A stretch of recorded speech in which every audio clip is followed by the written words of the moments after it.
18th, 2025. We're opening the meeting at 5:03 for the Economic Development Commission. Absent tonight is Natalie? Natalia, what is her last name? Orlando, and Donnell Murphy. And Tom is here as a member of the public today. So we are going to open up with the Spring Business Forum and some subcommittee updates. Carrie is maybe leading the charge on those updates.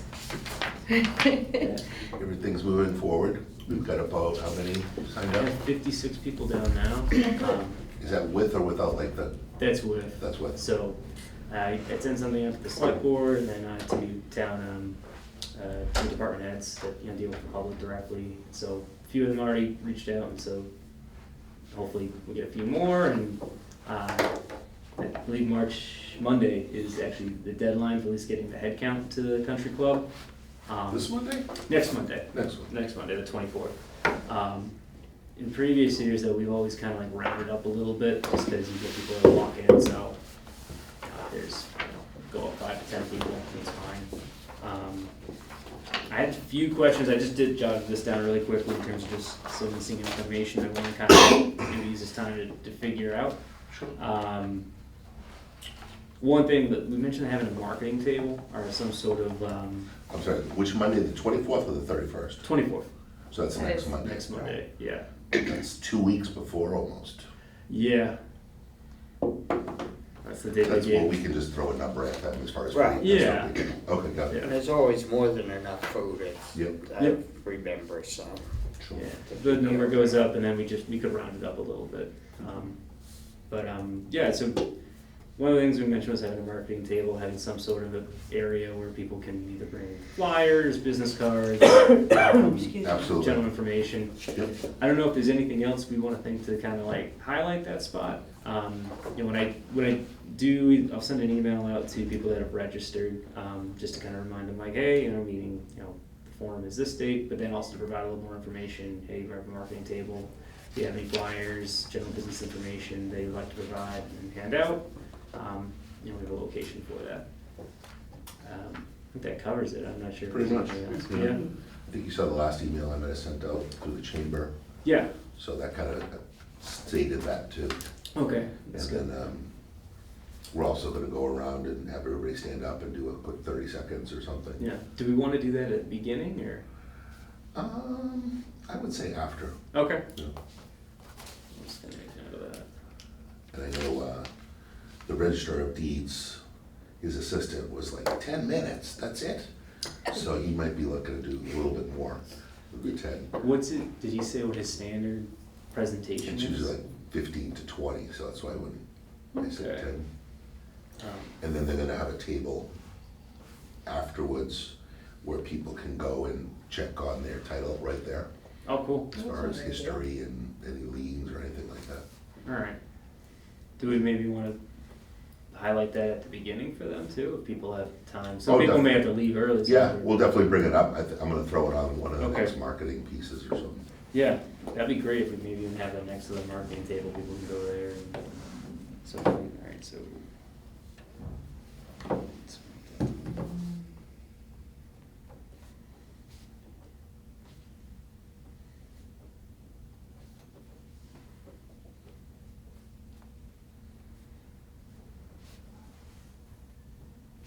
Anything else for that? Do you need anything else? I don't think so. Okay. Do you already have like sponsors for the event, or is that all covered through the chamber? Well, yeah, we don't really do sponsors. It's just a matter of covering the cost as EDC, Okay. destination and chamber. And we usually get we will get the final bill once the head count's determined. I think it's usually around like 1,500. I know Downhouse use the EDC's fund to pay for the deposit. So we'll get that figured out. So that's pretty interesting about the chamber. So I guess that leads to my next point with what are you thinking for ordering of speakers? Would it make sense to?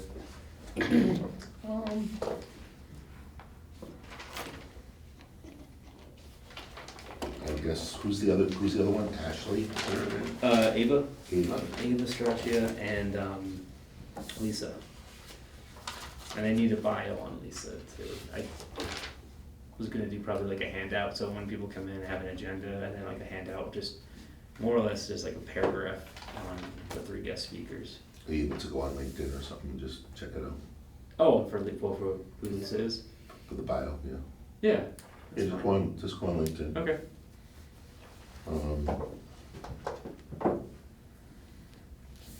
Okay. I don't know as far as scheduling. In terms of where to go. Yeah. Yeah.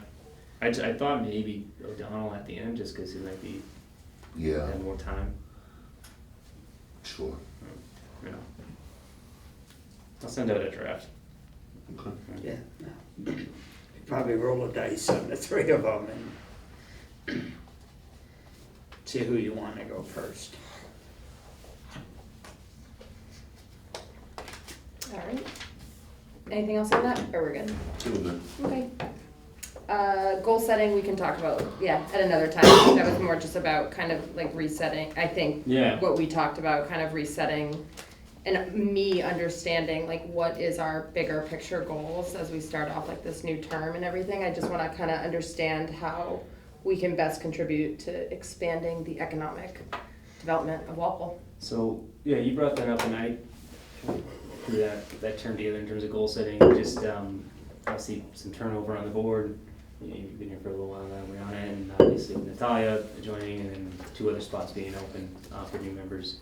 Kind of good opportunity to kind of revisit that, and one of the things that we had talked about was, there's always, in terms of planning, you have a bunch of long-range planning studies that have occurred both, a few years ago, and then I think the oldest one I had from 2015 that I still kind of refer back to. But those all have action items, those all have goals. Some are more infrastructure related, physical changes. Other ones are kind of like,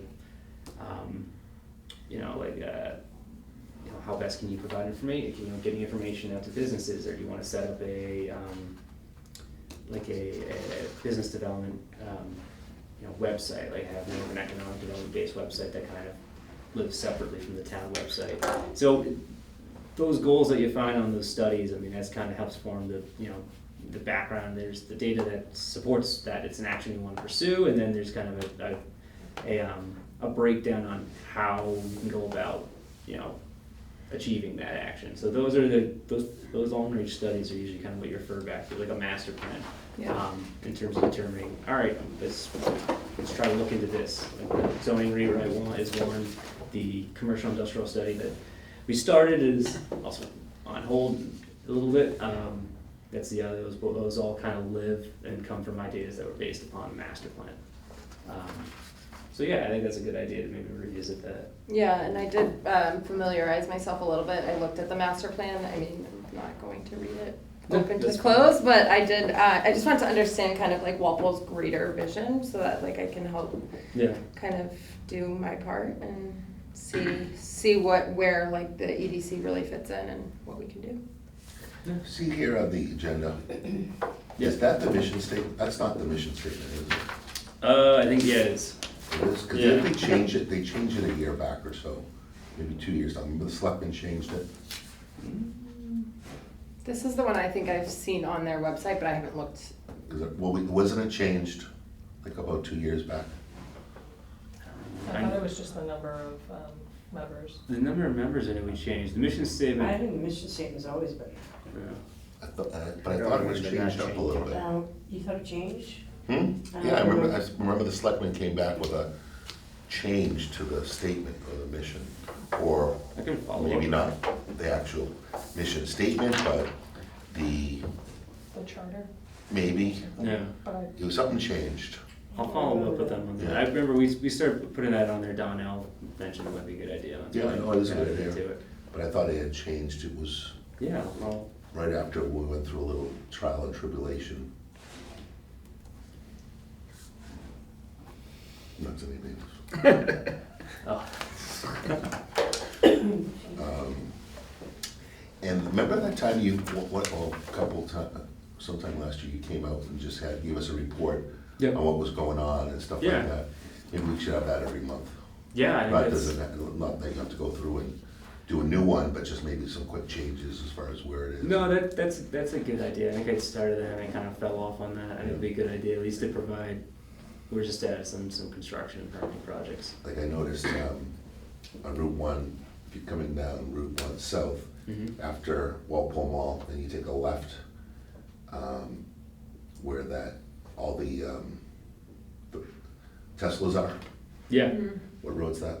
Union? Union?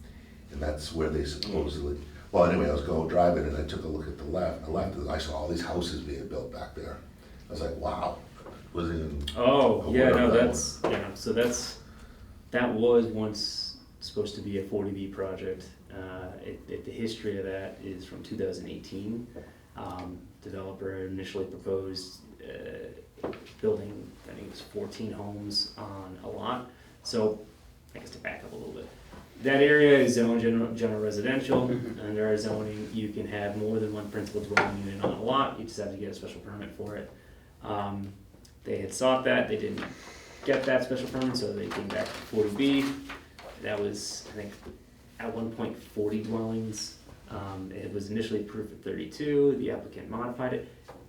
Long history of going back and modifications, appeals, litigation, but eventually it was last fall now, or previous?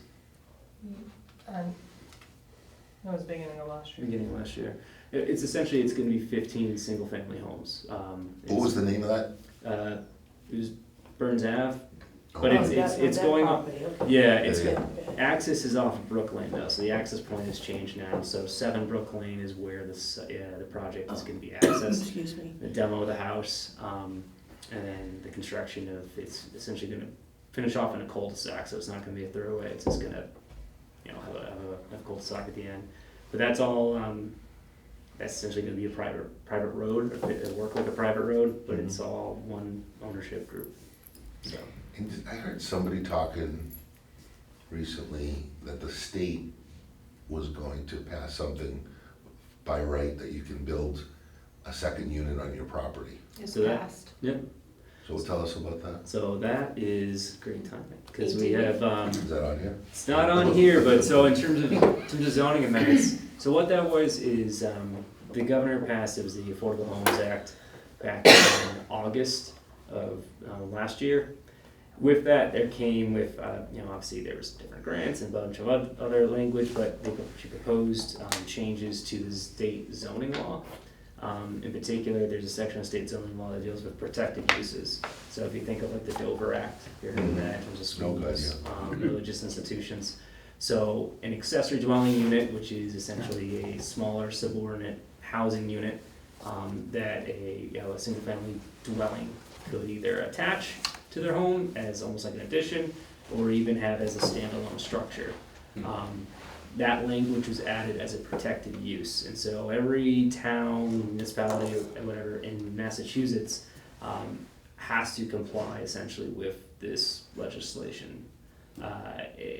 Most towns, if towns that don't have it, it's a big change. Whereas Walpole, we already did have it, but we have to change our bylaw to be more in compliance with what the state is basically made as a protected use requirement. So Is that something we voted on a couple of years back? we voted on it last fall. Last fall, in terms of the history within Walpole, it was one just special permit for what was known as like an in-law suite. Right. Went through the zoning board. We changed it last year to make it an accessory dwelling unit, but we had different requirements in terms of it had to be, the site had to be owner occupied, there was a biannual inspection, a few other different, regulations that. Was it attached as well? It was only supposed to be attached Right. in the previous one. So because of the passage of the new law, we have on the Springtown meeting warrant changes to our existing accessory dwelling unit bylaw to bring it into conformance with the state language, and that includes allowing for detached and typically towns can't restrict occupancy in terms of whether something's rental or ownership. That's usually a protected use. Zoning doesn't really dictate that, but that's added language that's been put in there as well, just to reinforce the fact that If someone wants to rent it, we really can't prevent them. The only element that we would be able to prevent is short-term rental, so like an Airbnb. Towns have the ability to prevent that with the language in their zoning, but the detached element is new, and so that's one element that, in terms of Walpole and our zoning, we added a provision in there that it's gonna go through limited site plan review. So if anyone's familiar with like the planning board and some of their powers, site plan review is usually much more of is a process, it's a public hearing process through them, whereas a limited site plan review is just internal staff review. But at least because it's a new structure, I guess, a habitable structure, the group that worked on the zoning wanted to provide that as like an opportunity to at least get more direct feedback from other departments rather than just handling it as a building permit. So I thought I heard something about a square footage restriction, like up to 1,000 square feet or something. it's up to 9, and so it's essentially it's half the floor area of the principal unit, or 900 square feet, whichever is less. So it's capped at 900 square feet. So if you have a home that's say like 1,000 square feet, you're capped at a 500 square foot ADU. Okay. But One level? it could be as really as many as you want, as long as it fits that 900 square feet of floor area. So if you wanted to add a basement, it's going to be a very, very small unit, but you could They'll count the floor basement as square if it's footage? habitable space. Oh, So that I'm just thinking of going up. Oh, in terms One, of going. two, yeah, 2 stories. A lot of folks are using like the modular construction units that you can buy, kind of, they're, Plot there. yeah, they just, Yeah. and they can become 2 floors, they almost look like a storage container. Yeah, so the height restrictions of the zoning district would apply, so if it's if it's saying the RA, which is a single family zoning district, the height limit requirement is 35 feet. I doubt you'd see a 900 square foot detached reach 35 feet, but that's just an example. It would have to comply with the existing zoning regulations for height. We also put in there essentially for detached, it needs to comply with setbacks that are applicable to the principal unit. So there's something that we'll have in our zoning called like an accessory structure, which an accessory structure, if it's under 15 feet in height, you can have 6 feet from your side yard setback or 10 feet from your rear yard setback. Because in accessory dwelling units, a habitable space, the group that worked on the zoning, we wanted to have that because it's habitable. It's not like a shed that's unoccupied. Right. At nighttime, we wanted to have that meet conformance with the dimensional regulations of what a principal home would be. So. And I'm just not assuming, but Yeah. If a property is on septic, Yep. they have to start their own new septic? That is, Because That- that's usually that- based on your bedroom. it's based Yeah. exactly, so it's based on the bedroom. So if you wanted to tap into your existing septic, you would probably have to upgrade your septic system. You could also just add a separate septic system as well. But if you do have sewer, and it's a good question in terms of like utilities, the requirements that we have in place now is if it's a separate habitable structure, it has its own water line, own sewer line. So you wouldn't be able to just tap your ADU sewer line or water line into the principal home. You would have to connect to the street. That's expensive all the way It around. is. Yeah. It's expensive. Is this being done somewhere in popular areas in the state? I think in Boston, like Boston proper, there's, Probably, yeah, yeah. just because they can get their use there. But they don't have a lot of land Yeah. usually. No, but that's where it's the portable, well, not portable housing. Yeah, but like the modular. The modulars. I just can't imagine it going, I Yeah. know there's one house on Washington Street, the Tillinghast did build Mhm. one behind. And I always wondered how they could get away, well, not get away with it, but how they could do that. So some of the history, I guess, in terms of Walpole is there was, as you mentioned, we made the change last year. There wasn't many applicants. I think we had 3 people that came to the building department all of last year to do an ADU, and that was an attached structure. So Okay. picture it almost like as an addition to your home. Yeah, Before that, the in-law suite bylaw averaged maybe 6 a year, and that was also, it had to be attached. And so in terms of utilities, that was all, it was shared utilities if it's an attached structure.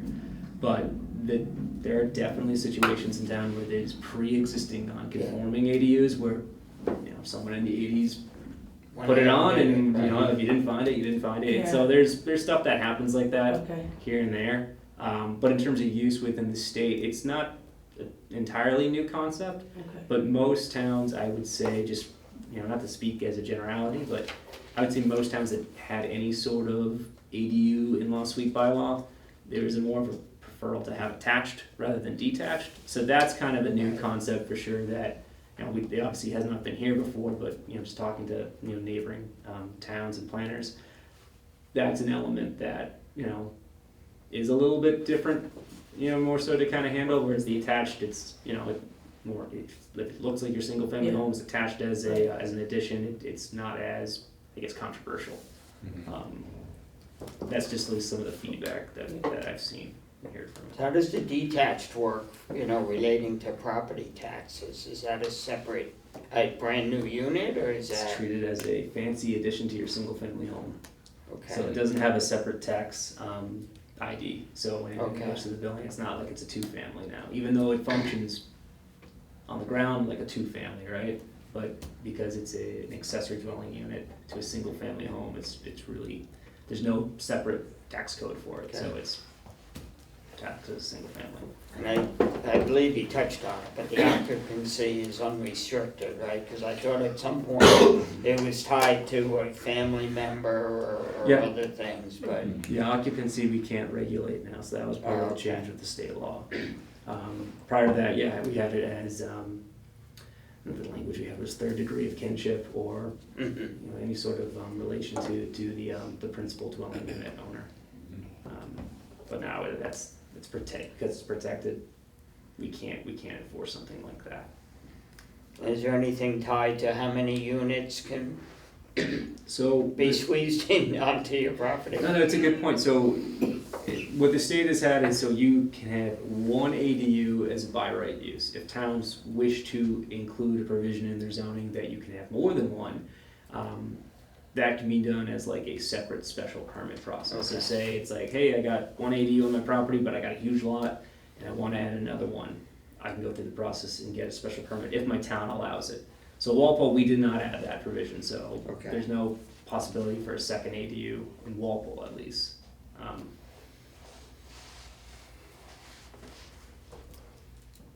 Yeah, it's interesting stuff. I think the last 2 years has been a lot of those changes, I guess, coming from the state level that are,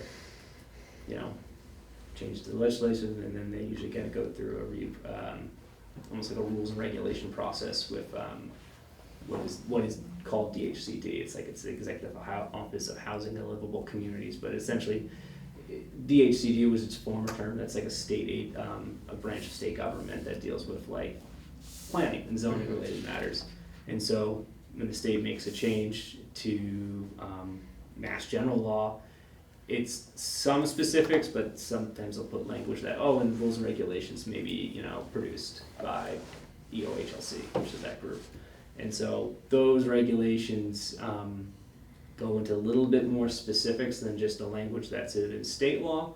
But we reviewed that with what our proposed zoning changes, and doesn't conflict anywhere. So I think overall, I think we should be fine, at least from compliance with what the state is looking for.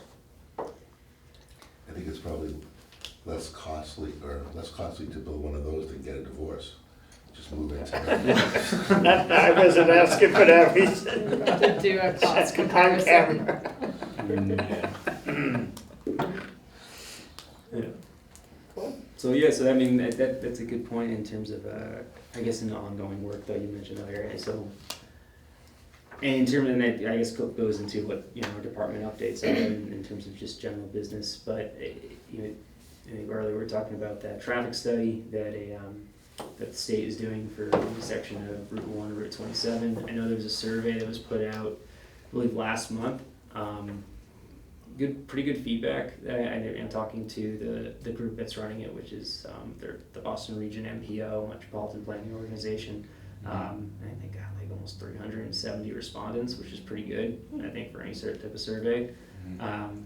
That study is independent from town work. I mean, we're providing guidance and information for when they look for it, but it's being conducted by that state agency, and what it is just gonna hopefully yield with recommendations for actions to make that location safer, both for vehicles and pedestrians. But ultimately, in terms of implementation, it would have to be approved by Mass DOT for funding. It's their jurisdiction, so they would be responsible for both funding that and constructing whatever changes happen. But those two groups, the MPO and Mass DOT, they work together really kind of frequently on those two projects. So hopeful that whatever comes from that, it actually gets implemented. In terms of our, I guess, commercial industrial study, I sent an email to Gurdeep Kaur, who is our contact with MAPC. She's our consultant on the project. I haven't heard back.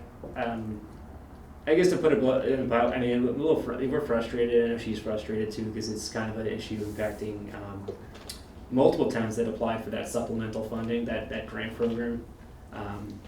So they have not been very forthcoming with information on what's going on, or why they're not, did we get it, did we not get it, is it happening, is it not? So we do have a backup plan if, that funding is kind of out there. There's information about the study we can do. It would just be a little bit of a scaled down version, but I'm hoping that MAPC can just kind of like provide the guidance on that. I think the last time I had talked to Gurdeep is we want to give it till like the end of the month.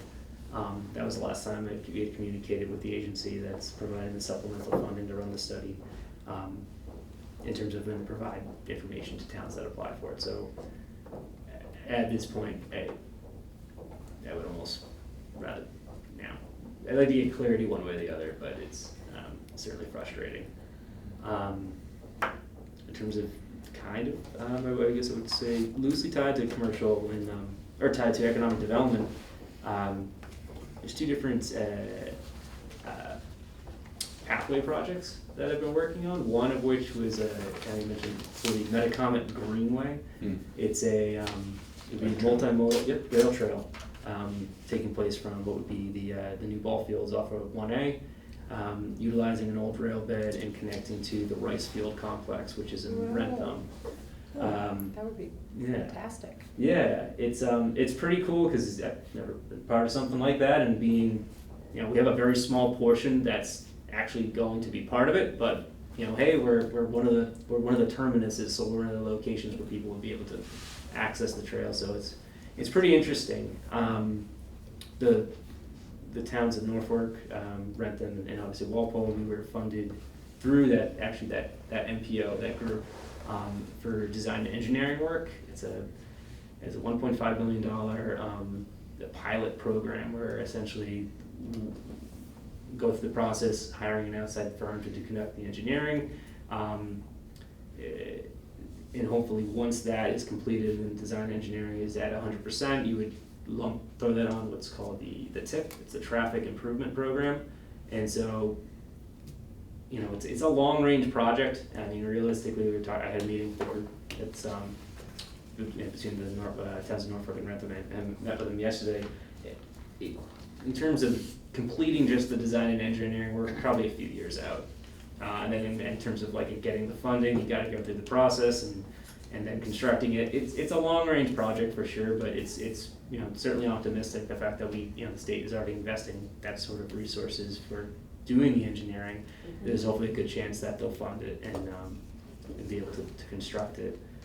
So that one, it's moving forward, but it's it's going to be a long process. The other one that I know the town of Foxborough took the lead on this, but they reached out to Walpole and they said certainly I'd like to be interested in that as well. Working on a feasibility study of connecting what is the World War II Memorial Pathway in Mansfield through Foxborough and into Walpole. So if anyone's been to downtown Mansfield, there's an existing rail trail that's paved right now. It's about, I think it's a few miles long, and they're connecting a portion of it to Norton currently. So if, you know, that project would be just the feasibility study, so that's, again, that's also a long range type of goal, but both of them are kind of great in the sense that, if, you know, the thought process is not just obviously providing a place for people to, you know, have passive recreation and go for a bike and for a run, but being able to walk and connect to what would essentially be, you know, 6 different towns, and places of employment, you know, places of public transportation, and having that access where they don't have to drive in a car. That's always helpful. So both of those are kind of fun projects, Yeah. but definitely long-range projects. Other than that, you know, development wise, I would say a little slow when it comes to at least new stuff this year. I know in the downtown, there was the approved project at Spring and West. No word yet on when they're planning. They were approved, but there's no word yet on whether when they plan to, you know, start construction. The other project was the Gilmore's project at 1015 East Street, approved last year. And I think the last time we heard from them is potential discussions and start in the fall of '25. So that's all in flux. I mean, that's the last time they I gave thought us. that kind of timbered down a little bit, the Gilmore one. It's Not as wouldn't far say- as size, just as far as moving forward. moving forward, haven't heard anything other than that last time we spoke to them, which was over the summer, and they gave us fall of '25 as a potential expected date to begin it. But all of that, Gotta get busy. I guess they tell us that, but you really never know. These things always get delayed in general. So that's the date we're kind of only left to work with. But obviously those are two. What's the Spring and West project? The Spring and West is approved mixed use building. I believe it's. Was it, yeah, so 95 residential units, and I believe there's 8 to 11 commercial spaces on the first floor. I can't remember, I believe it was it. Yeah. Something like that. Yeah, but either way, it's you know, again, it's a project that follows our existing zoning, and certainly, you know, it's changed and it's, I don't know, it's certainly, you know, different project for sure. But that's some of the big ones we have right now. Are kind of just in waiting. The one at the clock tower was also under agreement, I saw. Is that right? Is it getting sold? So I The don't same know. as I don't. Pinnacle Point? Huh? Is that the same as Pinnacle Point? That's different. no, that's a No. different one. Yeah. I saw that also, that, Yeah, I don't know. Hillcrest. Okay. Hillcrest. All right. So yeah, but the clock tower project was obviously the clock tower in East Walpole. It was approved for 6 units, residential, 2 to 3 leasable spaces, commercial. A few years ago now, project kind of fell by the wayside. I think they were, you know, for whatever reason, wasn't able to go forward. The person that got it permitted, but yeah, people have been in for a while, kind of asking about that project, sending information, so that's good news. It'll be cool to see it Yeah. come back to life. Yeah, keeping the clock tower was a requirement of the project. Yeah, so, just on that. no. That's another spot, if you come down with it on the right, So this- try to take a left. Oh, the- Yeah, Oh, Forget yeah, about it. yeah. to risk your life every time. 1A is supposed to be completed, done, finished by fall. Yeah, something like that this year. Yeah. Yeah, I know they took a pause over the winter. They were Yeah. going back to the drawing board, but that's last I heard from engineering. And when is Tom gonna be made official member? So Do we good. have the spot? We do have the space now, right? There's two. There's 3 candidates for 2 slots, so. What? I'm not- Wow! I can see only as A little well. competition. Yeah, Yeah. so they're Yeah. last I spoke to the select board admin, I think the select board's looking to probably have that discussion. I think either at their last March meeting or probably early April. I'm not sure if you heard otherwise. When they're gonna have the discussion. I think 20, I think it's upcoming, isn't it? the 25th, March Yeah. 25th. Yeah. Yep. So that's next week. Yeah. So obviously after that day, we'll have clarity on the new composition of the board. Very exciting. Should we move on to the approval of the minutes? Yeah. Anybody have anything else? Okay, motion to approve the minutes from the meeting on 2/18. I'll 25? second it. All in favor? All in favor? Aye. Aye. All right. We have nothing more to discuss. That's excellent. Take a motion to adjourn. Wait a minute, are we gonna have another meeting about the forum? Do you want to have a subcommittee meeting? Or do you- Yeah, that's what I'm saying. Yeah, we can discuss that. Maybe on the 31st, that Monday evening before the 3rd, just in case to Yeah. finalize something, just real quick. No, that's a good idea. I'll send something to Sarah and Rick and schedule that. Same deal, 5 o'clock? That's fine. Yeah. Yeah. Virtual, right, for that one? Yeah. Virtual. Let me double check on that, and I would only say that because the changes to state law, I think the COVID exemption is expiring, Oh, right? it's For what? expiring. In terms For of having virtual? for full virtual meetings. Even if it's a subcommittee? Really? Yeah. I will come back and let you know if it's, I don't know if it's through the end of the month, it might be through the end of the month, but I think it's, No, no, I think it's I think it's like, next Monday. yeah, it's like a weird, It's a weird, Who I will- dictates that? as a state. So that was an exemption they put on because of COVID, and then usually it may get extended, well, I'll double check with the select board. It's been extended a few times now, so It could be Doge, tell everybody to go back to work. could be. No more Get virtual. back to meetings, yeah. But yeah, I'll find out clarity on that and let y'all know, but we'll go with the 31st for kind of a subcommittee meeting. Okay. So motion to adjourn? Oh, one more question. Oh, what? Did anybody hear about this new chicken sandwich place on West Street? What new chicken sandwiches? It's called like Mike's Chicken or something on 137 West Street. Where would 137 be? Would that be the Isn't condo that building? kitchen space Is still? that Is it like the Big pizza Ghost where Chicken that by Mike the and Lenny's Indian pizza place? is? Oh, maybe. Is it, yes, I think it's out of. Old West? It said West, 137 West is my guess. What's it called? Mike, what's it called? I think I've Mike's seen it. Crazy Chicken or Yeah, I something. saw a I billboard. saw something. You So, saw it? is it I good? thought I saw a billboard and so. Oh. Is Oh, it good or billboard? bad? I didn't saw- see I saw I don't know, something. Good or anything bad? about I it. saw it on Is Facebook. it You good? dropped something on me about it too. My That's first all thought was like chicken sandwiches after Chick-fil-A just went in and the other one's going Hey, in if it's on the too. way to the baseball field, Oh. that place will be Is it Mike and bumping. Lenny's Bar Pizza? That's No, that, but that's this, a- that's, What's but the that's, address for that? That one is at, so Old West, there's, Didn't say Old West. though. no, I guess it's it coming might up be as in Lenny's Bar Pizza is what it's coming up as. Which 137 is West. Old West Chicken Old West has space. like Mike's Crazy 34 Chicken. commercial But it's kitchens. coming up as Mike and Lenny's There's Bar Indian Pizza, so it's something. probably the same. Oh, it could be place. the same Good guy. thing, so guy. that location. It is the same, it is the same location, it's 127 West Street. Okay. So Mike and Lenny's do crazy chicken.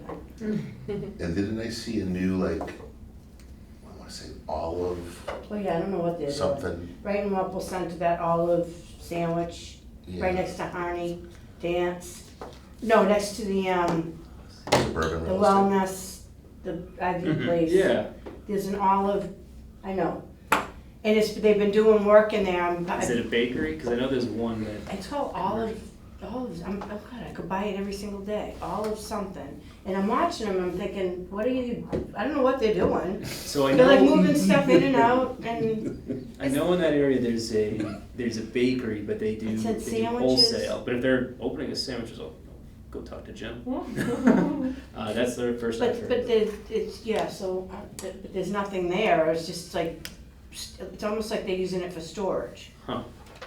When a new business applies for like space in Walpole, like what is, I know we've kind of talked about it a Yeah. little bit, like what the process is. I'd like to understand the process better, but Yeah. also like, is there anybody from the town that like goes to their grand, like, do they have a grand opening? Is there like any like, I know, oh, is this I think you? that's usually Is the this that's chamber. chamber? Yeah. Okay, so you do it? Yeah. Yeah, and it's just, for us though, it's usually word of mouth or Yeah. we're seeing it open and then we go in and say, hello, do you wanna do this? Or some of them are smart enough to call us. Yeah. Or like a franchisee usually gets the corporate manual and it says, join the Chamber of Commerce. Yeah. And that's what we do. It'd be great to be like a step ahead of that, I feel like, and like if they're coming in for a business application or whatever office that is that they're feeding it So- to like, What they would do if you register your DBAs with the town clerk, but if you're say if you're a sandwich place and you want to be a sandwich place in the downtown, the permitting process is usually going through both health, building, if you're making any sort of structural remodeling changes, and then fire, in terms of sprinkling, ovens, anything like that. It's kind of dealt more organically. If someone comes in and they have a question, they usually just kind of ask staff, and staff will kind of point them in the direction of where they need to go. Yeah. Usually your first spot, usually most people's first spot is with building. If you're Yeah. doing any sort of structural remodeling, anything with food preparation, there's all a bunch of different certifications you need through Board of Health. Yeah. And so, yeah, I would say most of it is kind of dealt with someone, they know you need to go get your health certificates, and Mhm. they usually point you in the right direction that way. Yeah. Or the DBA, The DBA, usually that's yep. usually first. Yeah. Yeah.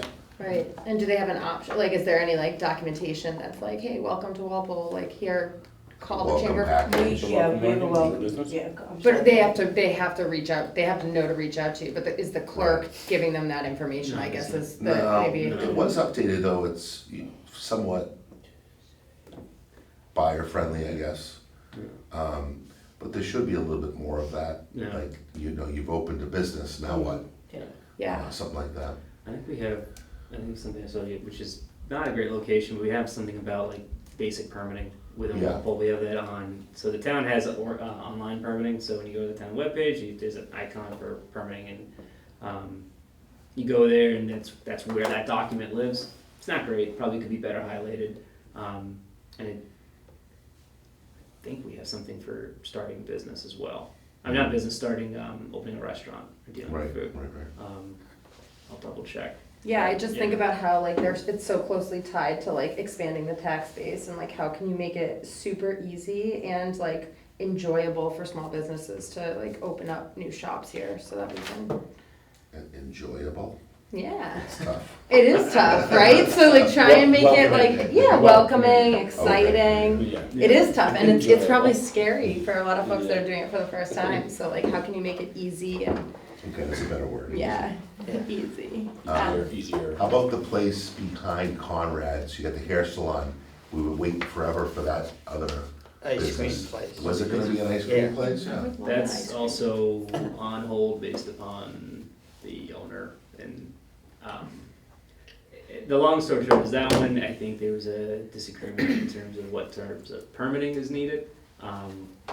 It's supposed to be an ice cream shop, and I'm not sure if it's a matter of, they wanna make their own ice cream, or they're gonna bring in ice cream, and so there's a whole different process if you make ice cream as Mhm. opposed to bringing in, and that's all I kinda know where it left off. And that strip's owned by the Coleman family as Yeah. well. Yep. And the Is father- there 2 units there? Isn't It's there? I think there was three total. Yep. Right, so Hair there's- salon and the two haven't the decided. Westbury Farms is what I Yeah. heard was gonna be, Right, Yeah. but I think they were splitting it into two, okay. so now there's three places.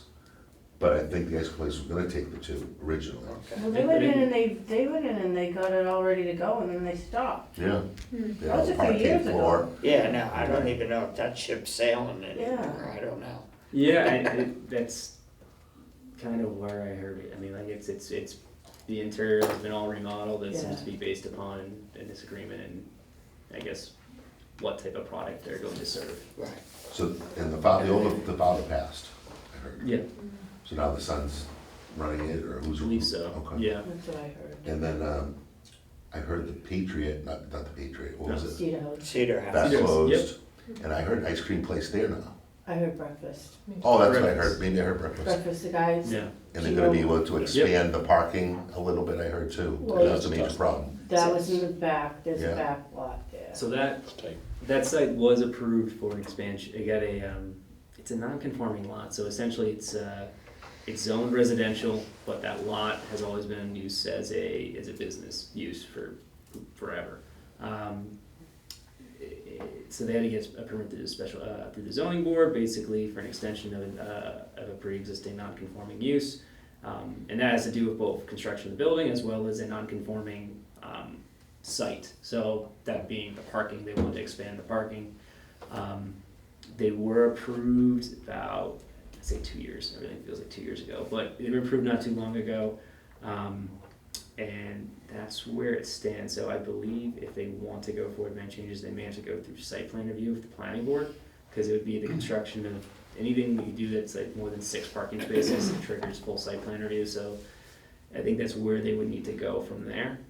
But they were approved for that use, so site plan review hopefully should be pretty straightforward if they get the plan put together. But yeah, I heard a breakfast place too. I think I heard the guy, he's from, he owns a couple, that's what I heard. yeah. Great. Okay, I'm done. Are you sure? I can't do it again. Motion to adjourn? Oh, yeah, we had, We have a second, so you're I just- second the motion again. okay, Aye. I re-second. we're all. All in favor? Aye. Aye. Can't say that.